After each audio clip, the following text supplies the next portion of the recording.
How to delete large files quickly on Android. This tutorial shows you how to find and remove the biggest files taking up space on your device. First, open your Android settings. Tap on Storage to open your storage overview. After that, tap on the category where your large files are likely sitting, such as photos and videos or documents and other. From there, scroll through the list to spot the largest files. At this point, select the files you want to remove. In the next step, tap Delete or Move to Trash to confirm. Following this, open the Files by Google app for a faster way to find large files across your whole device. Once done, tap the Clean tab.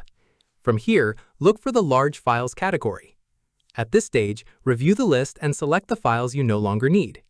After this, tap Delete to remove them all at once. Once completed, go back to Settings and Storage to confirm your available space has increased. Finally, empty your trash if any deleted files are still sitting there.